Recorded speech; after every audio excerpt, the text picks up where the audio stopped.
والصلاة والسلام على سید الانبیاء والمرسلین وعلى آلہ وصحبہ اجمعین اما بعد اعوذ باللہ السمیع العلیم من الشیطان الرجیم بسم اللہ الرحمن الرحیم یا ایہا الذین آمنوا ادخلوا فی السلم کافہ ولا تتبعوا خطوات الشیطان انہ لکم عدو مبین فإن زللتم من بعد ما جاءتكم البینات فاعلموا ان اللہ عزیز حکیم۔ سورۃ البقرہ کی یہ آیت نمبر 208 اور 209 ہیں۔ اس سے پہلے دو دروس میں ہم نے سورۃ البقرہ ہی کی آیت نمبر 172 کے حوالے سے 172 تین نکات پر مختصر بات کی تھی۔ سب سے پہلے حلال اور حرام، اس کے بعد شکر کیا ہوتا ہے اور شکر کیسے ادا کیا جانا چاہیے، اور تیسرا نقطہ تھا اسی ایک آیت کا کہ عبادت کا کیا کنسپٹ ہے، اور ہم جو اللہ کی عبادت ہی کے لیے پیدا ہوئے ہیں تو وہ عبادت کون سی ہے، اس پر ہماری پچھلے درس میں بات ہوئی تھی۔ یا ایھا الذین آمنوا کے الفاظ ہی سے شروع ہونے والی آیات میں سے اگلی آیت یہ جو آج میں نے پڑھی ہے، تھوڑی سی اس پر گفتگو کر لیتے ہیں، اور یہ عام آپ سنتے رہتے ہیں۔ اے ایمان والو، اسلام کے اندر پورے داخل ہو جاؤ۔ وَلَا تَتَّبِعُوا خُطُوَاتِ الشَّيْطَانِ، شیطان کے راستوں پہ نہ چلنا۔ إِنَّهُ لَكُمْ عَدُوٌّ مُّبِينٌ، یہ تمہارا بہت بڑا دشمن ہے۔ فَإِن زَلَلْتُم مِّن بَعْدِ مَا جَاءَتْكُمُ الْبَيِّنَاتُ،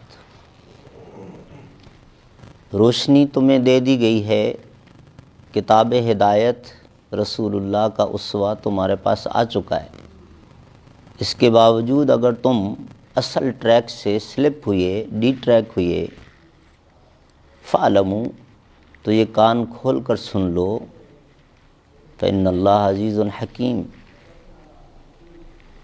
اللہ سے تم طاقتور نہیں ہو، اللہ غالب ہے ہر ایک پر۔ ہاں بعض اوقات وہ اپنی گرفت، اپنی سزا ٹال دیتا ہے، ڈیلے کر دیتا ہے، تو اس کی اپنی حکمت ہوتی ہے۔ کبھی یہ نہ سمجھنا کہ ہم طاقتور ہو گئے، اللہ عاجز آ گیا، یا اللہ کا قانون عاجز آ گیا، معاذ اللہ ثم معاذ اللہ۔ یہ اس آیت کا سادہ سا ترجمہ ہے جو عام دروس میں آپ علماء کرام سے سنتے رہتے ہیں۔ اس میں بہت سارے نکات ہیں، لیکن میں صرف ایک پوائنٹ بیان کروں گا، اور اس کو ہم ریلیٹ کریں گے جو پچھلی گفتگو ہوئی تھی ہماری اس سے، کہ ہم نے بات کی تھی کہ اللہ کی ہر نعمت کا شکر ادا کرنا ہے، اور شکر ادا کرنے کا کیا طریقہ کار ہوتا ہے۔ اب یہاں جو حکم ہے کہ ایمان والو اسلام پورے کا پورا اڈاپٹ کرو، تو اسلام بھی اللہ رب العالمین کی ایک بہت بڑی نعمت ہے ہم پر۔ بس معاملہ صرف اتنا سا ہے کہ جو نعمت، جو سہولت، جو راحت آسانی سے مل جائے، ہمیں اس کی قدر نہیں ہوتی۔ جس کے لیے ذرا پاپڑ بیلنے پڑیں، مشکل سے ملی ہو، اس کی ہم قدر کرتے ہیں۔ اسلام ہمیں آباء و اجداد سے مسلمانوں کے گھر میں پیدا ہوئی ہیں اور مل گیا، تو اس کو ہم نے معمولی سمجھ لیا، اس کو کبھی کوئی نعمت سمجھا ہی نہیں ہم نے۔ حالانکہ یہ کتنی بڑی نعمت ہے۔ سورۃ المائدہ کی آیت نمبر 3 اس کا ایک حصہ ہے الیوم اکملت لکم دینکم واتممت علیکم نعمتی ورضیت لکم الاسلام دینا۔ یہ پیارے نبی صلی اللہ علیہ وسلم نے جب اپنا پہلا اور آخری حج ادا فرمایا تھا اور عرفات کے میدان میں اپنے صحابہ کے جمع غفیر سے خطاب فرما چکے، خطبہ دے چکے، تو اس کے بعد نازل ہوئی تھی کہ آج ہم نے تمہارے لیے یہ دین مکمل کر دیا اور تم پر اپنی نعمت پوری کر دی۔ اس اسلام کو اللہ نے نعمت کہا ہے، تو ہم نے اس کو بلیسنگ سمجھنا ہے، برڈن اور بوجھ نہیں سمجھنا ہے۔ اور وَرَضِيتُ لَكُمُ الْإِسْلَامَ دِينًا، ہم نے تمہارے لیے اسلام کو as a code of life پسند کیا ہے۔ اب اللہ کا تعارف، ہم سب یہ بات جانتے ہیں کہ اللہ تعالیٰ ہمارے ساتھ کتنی محبت کرتا ہے۔ ہماری ماں بھی، جو رشتوں میں بڑا مقدس رشتہ ہے، سب سے زیادہ محبت کرنے والا رشتہ ماں ہے۔ ابا بھی بعد میں آتے ہیں، ماں سب سے زیادہ محبت کرتی ہے، اور صرف انسانوں میں نہیں، باقی مخلوقات میں بھی۔ یہ ماں بھی وہ محبت تصور نہیں کر سکتی جو اللہ اپنی مخلوق کے ساتھ کرتا ہے۔ وہ جو حدیث قدسی عام طور پہ علماء کرام سے آپ نے سنی ہوگی کہ اللہ تعالیٰ نے محبت، شفقت، رحمت اس کے 100 ٹکڑے کیے، اور ایک ٹکڑا اللہ تعالیٰ نے ایک ماں کے دل میں رکھا اس کی اولاد کے لیے، اور ریمیننگ 99 اللہ تعالیٰ نے اپنے پاس اپنی مخلوق کے لیے رکھے۔ تو وہ جو ایک ہے نا، وہ ایک نہیں ہے، 1% آپ نہیں کہہ سکتے اس کو، اور ریمیننگ 99 وہ 99 ہی نہیں ہے، 99 نہیں ہے، ایک کم 100 نہیں ہے۔ یہ 1 جو ہے، یہ 1 نہیں ہے، مطلب بہت تھوڑا، کچھ بھی نہیں۔ اور 99 سے مراد 99 نہیں ہے، بلکہ بہت زیادہ۔ اللہ تعالیٰ کے لیے کوئی فگر، کوئی پیمانہ، کوئی سکیل نہیں ہے۔ اللہ کی کسی بھی رحمت کو ماپنے کے لیے، کسی بھی اللہ تعالیٰ کی صفت کو ناپنے کے لیے کوئی پیمانہ نہیں ہے۔ بس ہماری عقل چھوٹی ہوتی ہے، فہم ہمارا تھوڑا ہے، عقل چھوٹی ہے، تو اس کے لیے ہمیں بعض اوقات کچھ فگر دے کے بات کر دی گئی۔ ادروائز یہ کبھی نہ کہیے گا کہ ماں جو ہے 1% محبت رکھتی ہے اللہ کی بنسبت۔ یہ عام طور پہ لوگ کہہ رہے ہوتے ہیں اسی حدیث کی روشنی میں، تو وہ 1% نہیں ہے، وہ بہت کم ہے۔ بہرحال اب اللہ رب العالمین نے جب ہمارے لیے اس کو پسند کیا، تو تھوڑا سا غور کریں کہ کبھی والدین پر ہم نے شک کیا ہے کہ والدین میرے لیے غلط فیصلہ کریں گے، میرے لیے غلط چیز پسند کریں گے؟ کبھی نہیں نا۔ والدین کی سنسیئرٹی اور فیتھفلنس پہ ہم کبھی ڈاؤٹ نہیں کرتے۔ ہاں، انسان ہے، بتقاضۂ بشریت ان کا فیصلہ غلط ہو سکتا ہے، لیکن سنسیئرٹی، فیتھفلنس، اس میں ڈاؤٹ نہیں ہوتا۔ اچھا، ان سے تو غلطی ہو سکتی ہے، ان کے ساتھ بجٹ کے پرابلمز بھی ہوتے ہیں۔ اللہ تعالیٰ کے ساتھ تو نہ اس کو غلطی لگتی ہے، نہ بجٹ کا کوئی پرابلم ہے۔ پھر جو اللہ نے ہمارے لیے پسند کیا، ہمیں کیوں نہیں یقین آتا کہ اس سے بہتر اور کوئی راستہ نہیں ہے؟ اسلام کو اگر ہم اس انداز سے سمجھیں، اور آپ میں سے بہت سارے لوگ باہر کا لٹریچر بھی پڑھتے ہوں گے یا میڈیا پہ بھی دیکھتے ہوں گے، ٹریولنگ بھی کی ہوگی۔ جن لوگوں نے پہلے وہ اندھیرے دیکھے ہیں نا، اور دھکے کھائے ہیں انہوں نے، اور اس کے بعد اسلام کی نعمت ان کو ملی، ان سے پوچھیں یہ اسلام کیسی چیز ہے۔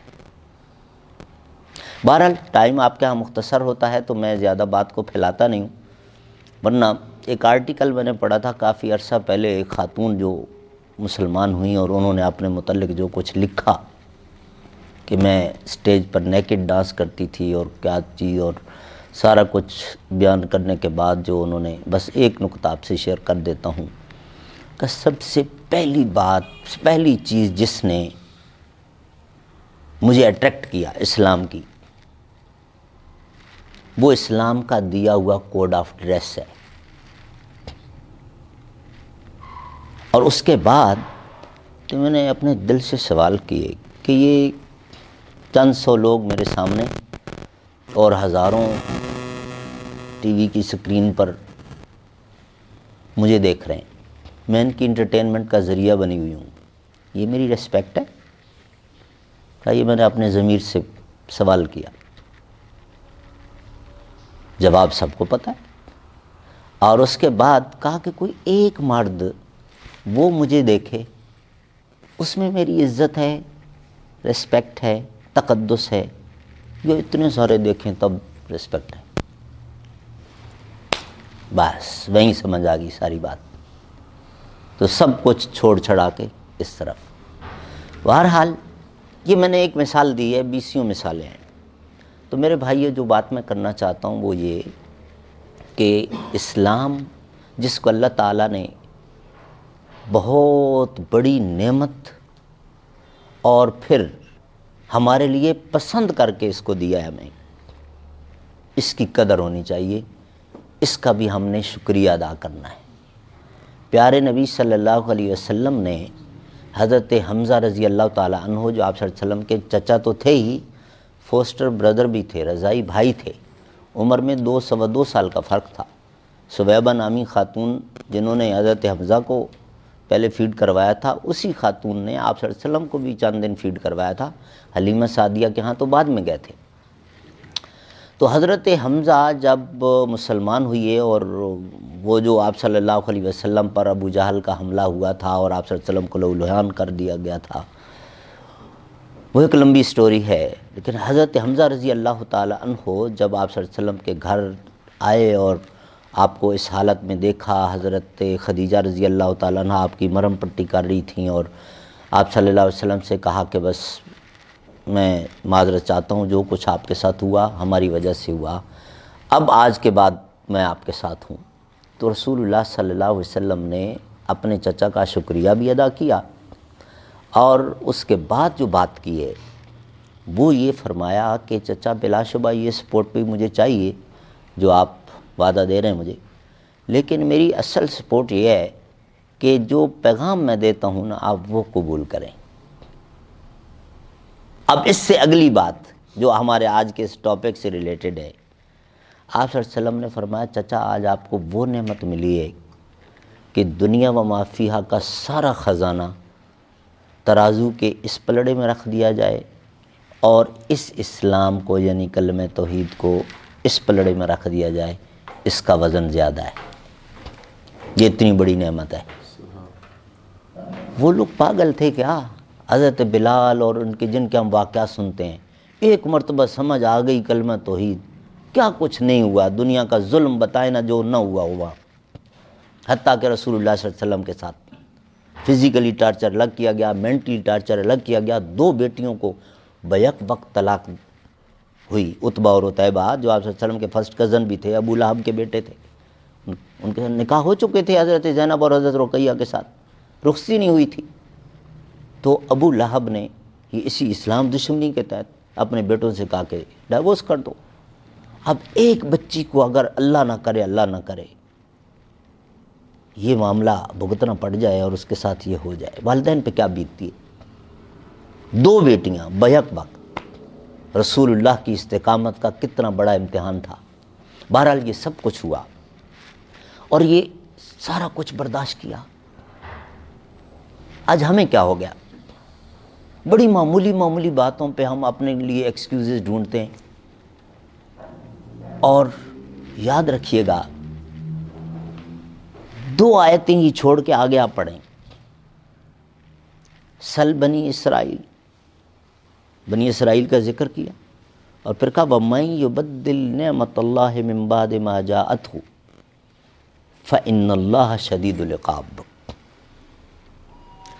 نعمت کو بدلنا، اب اس کی تفسیر دیکھیں، ہر مفسر آپ کو یہی کہے گا۔ بڑی سادہ سی مثال دیہاتوں میں پہلے دی جاتی تھی۔ مہمان آیا، آپ نے اس کے سامنے ایک گلاس میں دودھ پیش کیا اور ایک گلاس میں چھاچھ پیش کی، لسی، اور اس مہمان نے اگر لسی کا گلاس اٹھایا، دودھ کا چھوڑ دیا، تو کیا کہا جاتا تھا کہ یہاں کوئی پرابلم ہے۔ دودھ چھوڑ کے ایک بندہ لسی، حالانکہ لسی بھی اسی دودھ سے بنی ہوئی ہے، لیکن دودھ اس سے افضل ہے، تو اس نے افضل چھوڑ کے وہ جو اس سے کم درجے کی چیز ہے، مفضول ہے، وہ اس نے لیا، تو یہ اس کو عقل مندی ہی نہیں کہتے۔ آج ہم اتنے سال سے کمتری کا شکار ہو گئے۔ ایک طرف ہم فخر کرتے ہیں، جی الحمدللہ مسلمانوں، جی مسلمانوں کے گھر پیدا ہوا، جی کوئی کافر کہہ کے تو دیکھے، سر پھوڑنے کو تیار ہو جاتے ہیں۔ دوسری طرف ہماری حرکات و سکنات میں کہیں اسلام نظر نہ آئے، میرے گھر میں اسلام نظر نہ آئے، میری چال ڈھال میں، وضاقتہ میں، خوشی غمی میں، تو یہ آدھا تیتر آدھا بٹیر والا اسلام اللہ کو قبول نہیں ہے۔ یہ بنی اسرائیل نے کیا تھا، انہوں نے کچھ سلیکٹڈ چیزیں لے لیں اور باقی چھوڑ دی تھیں، تو پھر اللہ تعالیٰ نے فرمایا تھا افتؤمنون ببعض الکتاب وتکفرون ببعض، اچھا تمہیں جو اچھا لگے گا وہ تم لے لو گے، جس پر کوئی سیکریفائی نہیں کرنا پڑتا، کوئی سٹرگل نہیں، کوئی جد و جہد نہیں، اس کے لیے بڑے تم صوفی صاحب، حاجی صاحب، مدنی صاحب، شیخ صاحب، مفتی صاحب، اور جہاں تھوڑا اپنے من کو مارنا پڑے، تھوڑا قربانی دینا پڑے، تھوڑی مشقت اٹھانا پڑے، وہاں آپ کبھی برادری، کبھی بچے، کبھی بیوی، کبھی سسرال، کبھی جاب، کبھی کچھ اپنے لیے بہانے۔ تو پھر اللہ کو یہ نہیں ہے، اللہ کو یہ انداز نہیں، یہ بندگی ہے ہی نہیں۔ تو میرے بھائیو، اسلام کی ہم نے قدر کرنی ہے اور اس کا شکریہ ادا کرنا ہے، اس پر اللہ کا شکریہ ادا کرنا ہے۔ وہ کیسے ہوگا؟ جو ہم نے پچھلے درس میں بیان کیا تھا کہ اللہ کی اس دی ہوئی نعمت کو اس طرح استعمال کرنا جس طرح اللہ چاہتا ہے، ورنہ زبان سے جو مرضی کہتا رہے، جتنی مرضی شکر کی تسبیح پڑھتا رہے، وہ شکریہ نہیں ہے۔ Action speaks louder than words. یہاں بھی وہی بات ہے کہ اگر اسلام پر ہمیں فخر ہے، اور یقیناً ہے، الحمدللہ، مطمئن سب سے پہلے تو ہو جائیے کہ آپ کو اللہ نے بہت بڑی نعمت سے نوازا ہے، ایسا سے کمتری میں نہ جائیں۔ ان کی وہ دیکھ کے کبھی اس پر نہ جائیے، ان کی حالت بہت بری ہے، جنہوں نے دیکھا ہے کو پتہ ہے، بہت بہتر ہیں آپ۔ وہ ہمیں کاپی کریں، ہمارے پیچھے ہیں، ہم کیوں ان کو کاپی کریں؟ تو اسلام A to Z فالو کرنے کے لیے آیا ہے، سلیکٹڈ چیزیں نہیں ہیں صرف۔ اس کے اندر طہارت سے یہ شروع ہوتا ہے۔ آپ دیکھیں چھوٹی سی مثال، ابھی آپ لوگ سب وضو کر کے آئے ہیں نماز پڑھنے کے لیے، آپ نے ہاتھ دھوئے، کلی کی، ناک صاف کرنا تھا، لیکن آپ بھول گئے اور چہرہ دھو لیا، اور پھر جب آپ بازو دھونے لگے تو آپ کو خیال آیا کہ ناک تو رہ گئی۔ اب آپ کیا کریں گے؟ ناک سے شروع کر دیں گے، ناک دھوئیں گے اور پھر بازو دھوئیں گے؟ نہیں نا، کہاں سے شروع کریں گے؟ زیرو سے۔ ترتیب غلط ہو گئی۔ ہم باؤنڈ ہیں کہ رسول اللہ کی دی ہوئی ترتیب کو ہم نے فالو کرنا ہے۔ دوبارہ ہاتھ دھونے سے شروع کریں گے وضو، وہیں سے نہیں لے جا سکتے۔ میت کو غسل دیتے وقت بعض اوقات لوگ اس وقت ذرا بڑا ایموشنل بھی ہوتا ہے، اور سارا تو ماحول سارا غلطیاں ہو جاتی ہیں، تو بڑا احتیاط کی ضرورت ہے کہ پھر آپ ون سے شروع کریں گے۔ اب یہ کیا سبق دیتی ہے؟ اس میں کیا ہے میسج؟ کہ ہم آزاد نہیں ہیں۔ جب ہم نے کلمہ پڑھا ہے نا، تو ہم نے ایک MOU سائن کیا ہے کہ اب میرا لائف سٹائل یہ ہوگا۔ اور غالباً میں نے پچھلے درس میں بات کی تھی، دہرا دیتا ہوں کہ عربی زبان میں یہ جو مسلم کا لفظ ہے نا، یہ حقیقت میں ایک اونٹ کے لیے استعمال ہوتا ہے کہ جس کے ناک میں نکیل ڈلی ہوئی ہو۔ دیہاتی لوگ جانتے ہیں، سوراخ کر کے لکڑی کی ایک چیز ہوتی ہے، وہ ڈالتے ہیں، اور پھر چھوٹی باریک رسی باندھی ہوتی ہے، آگے پھر موٹی رسی ہوتی ہے، وہ آپ کسی بچے کے ہاتھ میں تھما دیں، اتنا اونچا، لمبا، چوڑا، طاقتور جانور، ایک بچہ اس کی رسی پکڑ کے جا رہا ہے، وہ پیچھے پیچھے جا رہا ہے، اس کو ذبح کرنے کے لیے جا رہا ہے، تب بھی وہ جا رہا ہے اس کے پیچھے، احتجاج نہیں کرتا۔ تو ہم سارے جو ہے نا وہ اونٹ ہیں، وہ اونٹ ہیں، ہماری نکیل پیارے نبی محمد الرسول اللہ صلی اللہ علیہ وسلم کے ہاتھ میں ہے۔ جہاں بٹھائیں گے وہاں ہم نے بیٹھ جانا ہے، جہاں کھڑا کریں گے وہاں ہم نے کھڑا ہو جانا ہے، ان کے مطابق چلنا، یہ ہے اسلام۔ اور یہ بڑا ہی آسان ہو گیا اس دور میں۔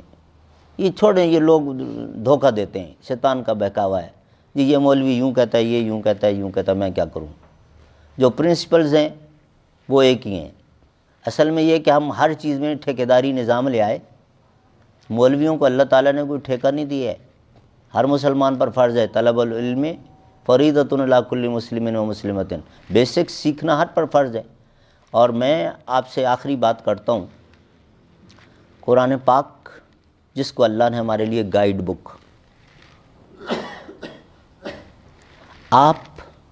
اب تو علماء کرام نے بڑی خدمت کی ہے، ڈبل ترجمے کے ساتھ موجود ہے، با محاورہ بھی اور ایک ایک حرف کاٹ کے خانوں میں۔ دارالسلام والوں نے بھی پبلش کیا، پہلے شاہ رفیع الدین شاہ عبد القادر کا آیا تھا، پھر اور بہت سارے آ گئے۔ آپ رکھ لیں، اپنی گاڑی میں رکھ لیں، گھر میں رکھ لیں، اپنے بیڈ روم کے ساتھ رکھ لیں، ڈیلی بیسس پہ تھوڑا سا ٹائم نکال لیں، ایک صفحہ پڑھ لیں، لیکن غور سے پڑھیں، ایک ایک حرف سے۔ ایک پارہ آپ یوں نکالیں، اس کے بعد آپ کی سپیڈ خود بخود بڑھ جائے گی، اور تقریباً 60% آپ مولویوں کے چنگل سے آزاد ہو جائیں گے۔ بہت ساری چیزیں خود بخود سمجھ آ رہی ہوں گی، ویسے نہیں۔ جب آپ خطاب سن رہے ہوں گے نا کسی بھی مولانا صاحب کا، تو ترازو آپ کے ہاتھ میں ہوگا، آپ کو پتہ چل رہا ہوگا یہ کہاں سے بول رہا ہے، کتنی بات اس کی ویلڈ ہے۔ یہ قرآن وہ کتاب ہے۔ چند چیزیں ہیں جن کا ڈیپلی اسٹڈی کی ضرورت ہے، وہ ایکسپرٹس کے ساتھ بندہ پوچھ لیتا ہے، اور اختلافی مسائل میں مولانا صاحب کو ان کو یہ سمجھ میں آیا، ان کو یہ سمجھ میں آیا، ان کو یہ سمجھ میں آیا۔ اللہ تعالیٰ نیتوں کو دیکھتا ہے، ان پہ الجھنے کی ضرورت نہیں ہے، لیکن جو پرنسپلز ہیں، جو بیسکس ہیں، اس پہ تو کوئی، اور یہ بڑا آسان ہو گیا، ہر زبان میں ترجمہ بھی موجود ہے، ساری سہولتیں موجود ہیں۔ اس لیے میری آپ سے گزارش ہے کہ کوشش کریں قرآن کے ساتھ جڑنے کی۔ پورا اسلام قرآن کے اندر موجود ہے، ایسا نہیں ہے کہ نہ موجود ہو۔ اللہ نے اس کو گائیڈ بک قرار دیا ہے، اور اسلام کی ایک ایک چیز کو پسند کریں، صرف چند چیزوں کو نہیں۔ اللہ تعالیٰ چاہتا ہے کہ ایک میرا مسلمان بندہ، ایک نان مسلم دور سے الگ دکھائی دیں، اور اللہ نے کلام پاک میں ایک جگہ پہ ہم سے پوچھا، مثال دے کر، ویسے تو وہ کہا نا فنجعل المسلمین کالمجرمین، ایک بندہ رات کو رنگ رلیاں منا رہا ہے، دوسرا مسلح پر کھڑا ہے، تو ہم دونوں کو برابر ٹریٹ کریں گے؟ ایسی اندھیر نگری نہیں ہے۔ پھر وہاں پر ہم سے ایک سوال کیا، دو بندے سامنے، ایک بندہ پاؤں پہ کھڑا ہے، دوسرا پاؤں اوپر کر لیتا ہے، ہاتھ پر کھڑا ہو جاتا ہے۔ افمن یمشی مکبا علی وجہہ اہذا، اب دونوں آپ کے سامنے چل کر آ رہے ہیں، آپ کو اللہ نے یہ چھوٹی چھوٹی نظریں دی ہیں، آنکھیں دی ہیں، 6x6 ہے، دیکھ رہا ہوں میں، یہ بندہ پاؤں پر چل کر آ رہا ہے، یہ ہاتھ پر چل کر آ رہا ہے، دونوں کی چال میں بھی فرق ہے، سپیڈ میں بھی فرق ہے، ساری چیز میں۔ اللہ نے ہم سے پوچھا، تمہیں فرق دکھائی دیتا ہے ان چھوٹی چھوٹی آنکھوں کے ساتھ، مجھے فرق نہیں دکھائی دیتا؟ تو اللہ تعالیٰ کا عدل کا نظام بھی پھر موجود ہے، کھرے اور کھوٹے کا فرق بھی کرے گا، اوبیڈینٹ اور ڈس اوبیڈینٹ کا فرق بھی کرے گا، اسی پر جزا و سزا بھی ہے۔ اور اسلام وہ نعمت ہے کہ جس سے دنیا بھی بندے کی سنور جاتی ہے، آخرت بھی سنور جاتی ہے۔ تو اللہ رب العالمین ہمیں اس نعمت کی قدر کرنے کی توفیق عطا فرمائے۔ اس کے ایک ایک حکم کو جب ہم فالو کر رہے ہوں گے تو تب شکریہ ادا ہو رہا ہوگا اس کا۔ اللہ تعالیٰ بس وہی انداز ہمیں عطا فرما دے، اور ہم سب کا خاتمہ اپنی فرما برداری پر فرمائے۔ سبحان ربک رب العزت عما یصفون، والسلام علی المرسلین، والحمد للہ رب العالمین۔